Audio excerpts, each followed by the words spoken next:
अध्याय 04 दक्कनी चित्रकला शैली। दक्कनी चित्रकला शैली का इतिहास और मुख्य पहलू।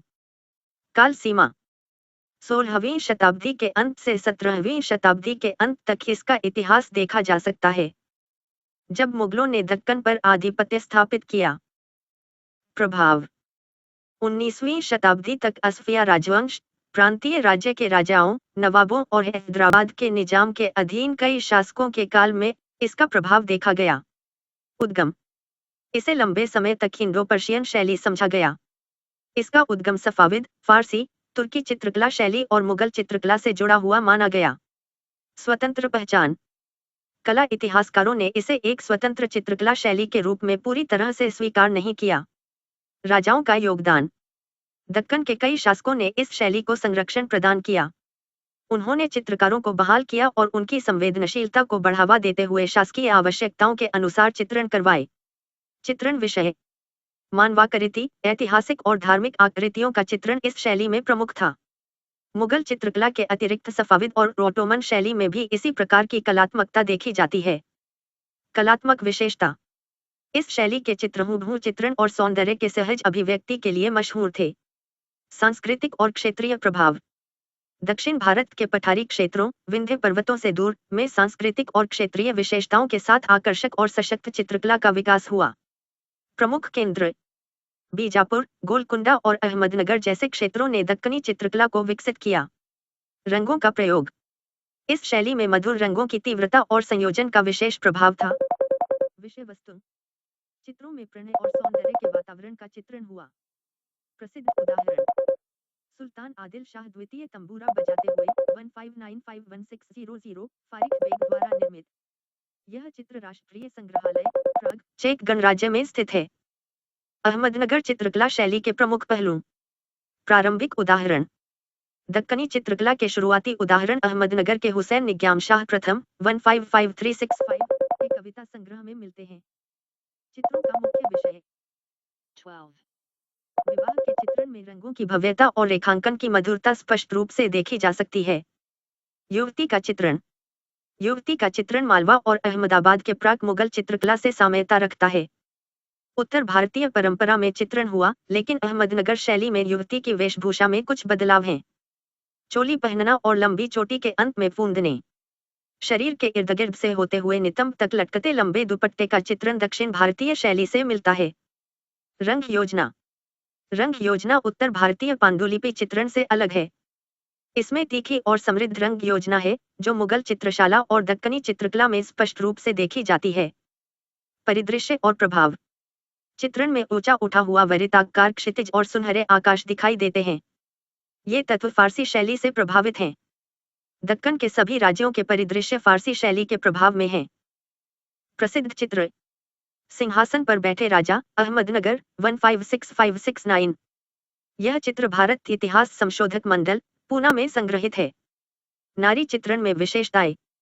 दक्कनी रागमाला चित्रकला में नारी चित्रण में वेशभूषा पर विशेष ध्यान दिया गया।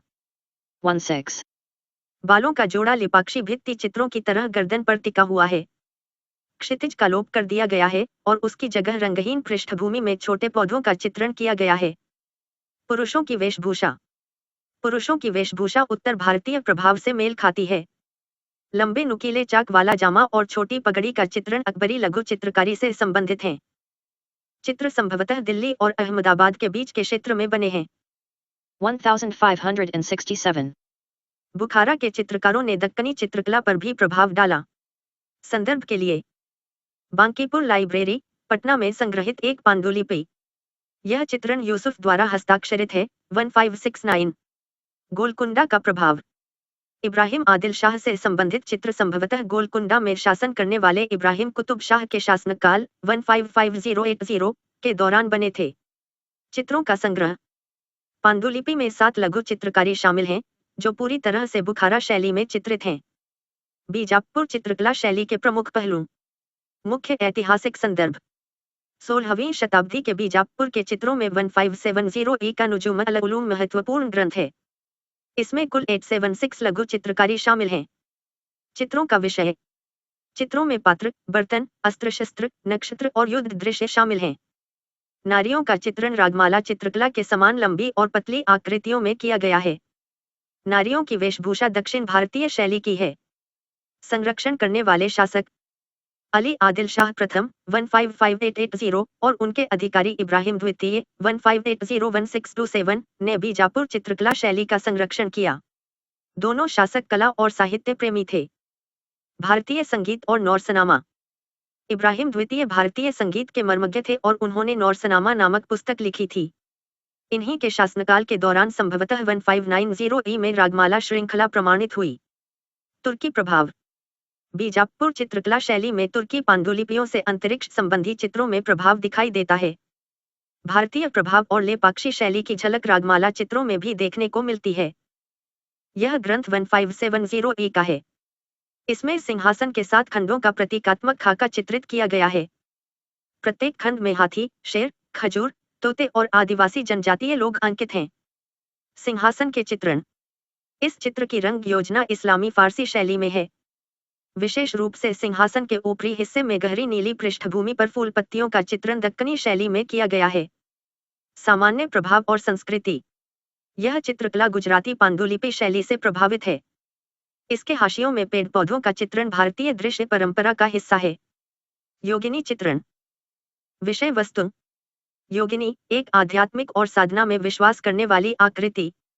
इसका चित्रण शारीरिक और मानसिक अनुशासन के साथ आध्यात्मिकता की ओर संकेत करता है। चित्र की विशेषताएं योगिनी के चित्र में लंबवत संयोजन और व्यक्तिगत शैली का प्रभाव दिखाई देता है। चित्र की पृष्ठभूमि में योगिनी की लंबी आकृति के ऊपर दाएं कोने में सफेद शंकु आकार अंकित है। योगिनी की आकृति सिर पर ऊंचा जोड़ा है जो उसे लंबा दिखाता है। अग्रभूमि में सुंदर फूल और पौधों का चित्रण किया गया है। संरक्षण स्थान यह चित्र 17वीं शताब्दी का है। यह Chester BT library, Dublin, Ireland में संरक्षित है। बीजापुर चित्रकला शैली भारतीय और तुर्की प्रभाव का अद्भुत संगम है, जिसमें रंग योजना, प्रतीकात्मक चित्रण और विषय वस्तु के विविध पहलुओं का शानदार समन्वय दिखता है। नुजूम अल-उलूम और योगिनी जैसे चित्र इसके समृद्ध और सशक्त परंपरागत पहलुओं को दर्शाते हैं।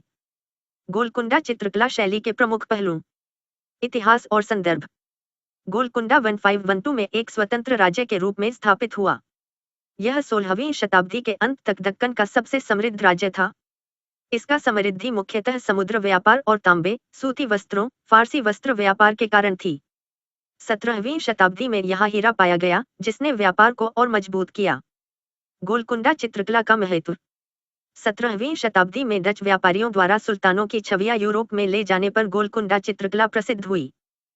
चित्रकला के अधिकतर चित्र सांकेतिक डिजाइन व वास्तु संरचनाओं से जुड़े थे। प्रारंभिक चित्रकला गोलकुंडा की सबसे प्रारंभिक 5 लघु चित्रकला शैली के उदाहरण 1463 के हाफिज के दीवान में मिलते हैं। इन चित्रों में दरबार के दृश्य, युवा शासक और उसकी दरबारी गतिविधियों का चित्रण हुआ है। चित्रकला की विशेषताएं चित्रों में सुनहरे रंगों का प्रचुरता से प्रयोग हुआ। आकाश, वास्तु, नर्तकियों और आकृतियों का चित्रण किया गया। दरबार की दृश्य प्रस्तुतियों में फर्श पर चित्रित कालीन और चित्रित भवनों की संरचना शामिल है। वेशभूषा और रंगों का प्रयोग चित्रों में बैंगनी रंग का उन्मुक्त प्रयोग हुआ है। चित्रकला में नीले और सुनहरे रंगों के अद्भुत संयोजन व बादलों के चित्रण की शैली दिखती है। महत्वपूर्ण चित्र और विषय वस्तु 1590 चित्र में गोलकुंडा की पारंपरिक पोशाक और सुरुचिपूर्ण तकनीकी गुण दिखाई देते हैं। चित्र में दरबारियों के वस्त्र और गतिविधियों का अद्भुत चित्रण हुआ है। सूफी प्रभाव और चित्रण विशेषताएं सूफी कविताओं की पांडुलिपियों में लगभग 20 लघु चित्रकारी शामिल हैं। सुनहरे रंगों के साथ नीले रंग का संयोजन प्रमुख है। चित्रों में बादलों और आकाश के विभिन्न चित्रण दक्कनी शैली में मिलते हैं। चित्रों में प्रकृति और जीवन के पहलू चित्रों में पेड़ पौधों, घने पत्तियों और प्राकृतिक दृश्य का चित्रण गोलकुंडा चित्रकला की विशेषता है। एक चित्र में छोटी चिड़िया से बातचीत करती स्त्री का चित्रण भी दर्शाता है कि दक्कनी चित्रकला के प्रभाव इस शैली में दिखते हैं। मुख्य चित्रों के उदाहरण मुहम्मद कुली कुतुब शाह का चित्र 1590 नर्तक प्रदर्शन के दृश्य और उनके दरबार की गतिविधियां दिखती हैं। चित्र में गोलकुंडा की पारंपरिक पोशाक और तकनीकी दक्षता स्पष्ट रूप से दिखाई देती है। सूफी कविता के चित्रण सुनहरे और नीले रंग के विभिन्न संयोजन से बना चित्र जो सूफी प्रभाव और प्राकृतिक तत्वों के चित्रण में महत्वपूर्ण है। 1605 to 15 इस चित्र में मोहम्मद अली का चित्रण प्रकृति और जीवन के सौंदर्य के साथ चित्रित किया गया है। यह चित्र आधुनिक तकनीकी और सौंदर्यबोध के संयोजन को दिखाता है। संयोजित घोड़ा। सामान्य विवरण। यह चित्रकला 17वीं शताब्दी से संबंधित है। इसमें कई जीवों और कलात्मक तत्वों का अद्भुत मिश्रण दिखता है। चित्र में मानव, घोड़े, पक्षी और अन्य आकृतियां बेहद कल्पनाशील और गतिशील रूप में एकत्रित की गई हैं। विशेषताएं। संयोजन। घोड़ा, उड़ते पक्षी, सिंह, चीनी बादल, विशाल वृक्ष और पौधों का रुचिकर संयोजन। सभी आकृतियां गतिशील और हवा में उड़ती हुई प्रतीत होती हैं। पृष्ठभूमि। अलंकृत पृष्ठभूमि के तत्व घने जंगल, नीला आकाश, सुनहरे बादल और चट्टानों के चित्रण में देखे जा सकते हैं। रंग योजना। चित्र में मुख्यतः भूरे और नीले रंगों का प्रयोग किया गया है। तीखे रंगों का संयोजन इसके मनोहारी स्वरूप को दर्शाता है। संवेदना और कल्पनाशीलता। यह चित्र कलात्मक रूप से कल्पनाशीलता और संवेदना का उच्चतम समन्वय प्रस्तुत करता है। घोड़े की गति और संयोजन पर विशेष ध्यान दिया गया है। सुल्तान इब्राहिम आदिल शाह द्वितीय का चित्र। विवरण। घोड़े, चट्टानों और अन्य प्राकृतिक तत्वों के चित्रण के साथ यह चित्र असाधारण ऊर्जा से परिपूर्ण है। इस चित्र में इब्राहिम आदिल शाह द्वितीय के वस्त्र और घोड़े की तेज गति का प्रभाव स्पष्ट रूप से दिखता है। विशेषताएं। पृष्ठभूमि। घने जंगल, कई हरा रंग, नीला आकाश और सुनहरे सूर्य की किरणें। प्रकृति के तत्व, पेड़, घास और अन्य प्राकृतिक तत्व तस्वीर में जीवंतता प्रदान करते हैं। चित्रण का प्रभाव। घोड़े और चट्टानों का चित्रण फारसी प्रभाव दर्शाता है। राग हिंडोल की रागिनी पथमासिका। संक्षिप्त विवरण। यह चित्र राष्ट्रीय संग्रहालय, नई दिल्ली में संग्रहित है। यह दक्कन की चित्रकला का एक उत्कृष्ट उदाहरण है, जिसमें फारसी प्रभाव स्पष्ट रूप से दिखाई देता है। विशेषताएं। संगीत और शैली। यह चित्र रागमाला परिवार से संबंधित है। इसके विषय में भारतीय संगीत तत्व शामिल हैं। चित्र की संरचना। गुंबदों में बेलबूटों की सजावट फारसी प्रभाव प्रस्तुत करती है। केंद्र में एक महिला भारतीय वाद्य यंत्र वीणा बजा रही है। अन्य महिलाएं नृत्य करती हुई प्रतीत होती हैं। रंग योजना। चित्र में चमकीले रंग, विशेषकर लाल और हरे रंग का प्रयोग। सुल्तान अब्दुल्ला कुतुब शाह। संक्षिप्त विवरण। बीजापुर के सुल्तान अब्दुल्ला कुतुब शाह का चित्र। यह चित्र राष्ट्रीय संग्रहालय, नई दिल्ली में संग्रहित है। विशेषताएं। संकेत और प्रतीक। सुल्तान सिंहासन पर बैठा हुआ है और तलवार थामे हुए है। उसके सिर के चारों ओर देवत्व का प्रभामंडल दर्शाया गया है। फारसी प्रभाव। चित्र में फारसी प्रभाव स्पष्ट रूप से देखा जाता है। हजरत निजामुद्दीन औलिया और अमीर खुसरो। संक्षिप्त विवरण। यह चित्र भी राष्ट्रीय संग्रहालय, नई दिल्ली में संग्रहित है। इसमें 13वीं शताब्दी के सूफी संत हजरत निजामुद्दीन औलिया और उनके शिष्य, प्रसिद्ध कवि अमीर खुसरो का चित्रण है। विशेषताएं। सांस्कृतिक प्रस्तुति। इसमें सूफी परंपरा और संगीत का चित्रण किया गया है। सरल चित्रण। यह चित्र तकनीकी रूप से सरल है, लेकिन इसमें विषय की गहराई और अर्थ स्पष्ट हैं। पोलो खेलते हुए चाँद बीबी व विवरण। यह चित्र बीजापुर की रानी चाँद बीबी को पोलो खेलते हुए दिखाता है। यह चित्र राष्ट्रीय संग्रहालय, नई दिल्ली में संग्रहित है। विशेषताएं। संस्कृति और खेल। पोलो खेल इस चित्र में राजनीतिक और सांस्कृतिक प्रतीक है। प्रांतीय शैली। यह चित्र देर से विकसित हुई प्रांतीय शैली का उदाहरण है।